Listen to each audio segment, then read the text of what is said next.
दोस्तों, आज हम आपको एक ऐसे भूतिया केस के बारे में बताने जा रहे हैं जिसकी पुलिस ने खुद जांच की। इस केस में सस्पेक्ट एक भूत था। अब पुलिस के लिए यह एक चैलेंज था क्योंकि उन्हें उस भूत को सामने लाना था। स्पेन का मैड्रिड सिटी फुटबॉल के लिए जाना जाता है।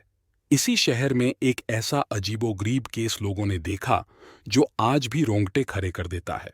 कहानी मैड्रिड के एक 18 साल की लड़की एस्टेफानिया गुतिएरेज लाजारो की है, जो स्पेन के मैड्रिड में अपने माता पिता के साथ वालेकास में स्थित एक अपार्टमेंट में रहती थी।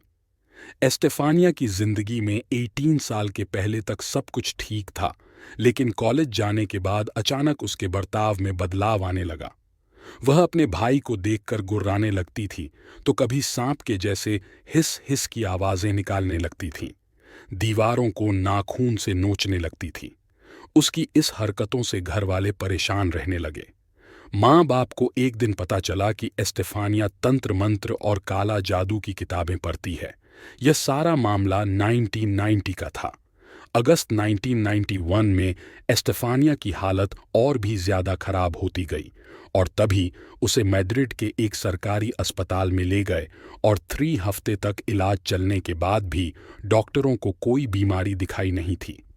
एक दिन एस्टेफानिया के माँ बाप को पता चला कि उसकी मौत हो गई। रिपोर्ट में भी केवल यही लिखा गया कि दिल की धड़कन रुकने से एस्टेफानिया की मौत हो गई।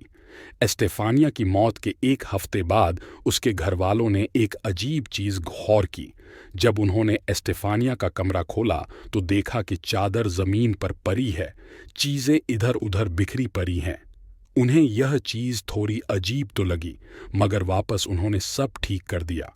2-4 दिन बाद जब फिर से कमरे का दरवाजा खोला तो फिर से वही चीजें उन्हें देखने को मिली जो उस दिन देखा था। इस बार तो मानो उनके होश ही उड़ गए। उन्होंने पाया कि एस्टेफानिया के कमरे से अजीबोगरीब आवाजें आ रही थीं। इसके अलावा जब उन्होंने दीवार पर नाखूनों के नए निशान देखे, अब उन्हें यकीन हो गया कि जरूर कुछ तो ऐसा हो रहा है जो नहीं होना चाहिए। घर वालों ने एस्टेफानिया के कमरे के दरवाजे को नट बोल्ट लगाकर बंद कर दिया। अगले दिन फिर से कमरे से वही आवाजें आने लगीं और मॉम मॉम कहकर कोई पुकार रहा था। इस बार कमरे में जो नट बोल्ट लगाए थे वो सारे के सारे निकल गए और दरवाजा भी अपने आप खुल गया था। एस्टेफानिया की मौत को 15 दिन से ज्यादा हो गए थे। तभी अचानक एस्टेफानिया के कॉलेज की टीचर उसके घर पहुंची और बताया कि उसकी दोस्त के एक बॉयफ्रेंड की बाइक एक्सीडेंट में मौत हो गई थी, जिसके बाद एस्टेफानिया की दोस्त डिप्रेशन में चली गई। एस्टेफानिया अपनी इस दोस्त के बड़े करीब थी। टीचर ने आगे बताया कि एक दिन जब वो स्कूल के पिछले हिस्से में गई तो उसने देखा कि 4 लड़कियां, जिनमें एक एस्टेफानिया थी और दूसरी उसकी वही दोस्त जिसके बॉयफ्रेंड की मौत बाइक एक्सीडेंट में हो गई थी, एक बोर्ड में कुछ कर रही थी। बोर्ड एक ऊपर एक गिलास उल्टा कर रखा हुआ था और एक एक करके उस गिलास पर अंगुलियां रख रही थीं। जब एस्टेफानिया ने अपनी अंगुलियां गिलास पर रखी तो वो गिलास हवा में तैरने लगा। इसके बाद टीचर ने उन सब लड़कियों को डांटा और उस बोर्ड को तोड़ दिया। जब नन ने उनसे बात की तो पता चला कि एस्टेफानिया भूत से बात करती थी और बाइक एक्सीडेंट में मृत उस लड़के से भी बात की। उसके बाद अचानक एक सफेद धुएं का गुब्बार सा आया और वो सीधे एस्टेफानिया की नाक से होते हुए उसके शरीर में चला गया। ये बातें सुनकर एस्टेफानिया के घर वाले और भी डर गए। घर वालों ने फिर से उसका कमरा खोला और पाया कि एस्टेफानिया की तस्वीर जमीन पर पड़ी थी। पिता ने जब उस तस्वीर की तरफ देखा तो पाया कि एस्टेफानिया के चेहरे पर आग लगी हुई है। उन्होंने फिर से एस्टेफानिया के कमरे को लॉक कर दिया। अगली रात ऐसा कुछ हुआ जो पहले कभी नहीं हुआ। उस रात एस्टेफानिया की माँ जब सो रही थी तो उसको लगा कि कोई उसके ऊपर चढ़ के बैठ गया है और उसका गला दबा रहा है। उन्होंने अपने आप को उस अदृश्य ताकत से छुड़वाने की बहुत कोशिश की और काफी देर बाद उस चीज को अपने शरीर से हटाया। इसके बाद रात 3 बजे के करीब पुलिस को कॉल किया गया।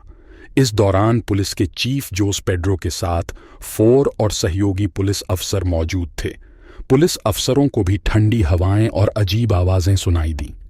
एस्टेफानिया के कमरे में घुसते ही पाया कि तेज हवाएं चल रही हैं, लेकिन बाहर सब शांत था। पुलिस वालों ने एस्टेफानिया के घर वालों को समझाया और चली गई। लेकिन पुलिस के दिमाग में यही सवाल घूमता रह गया कि आखिर माजरा क्या है।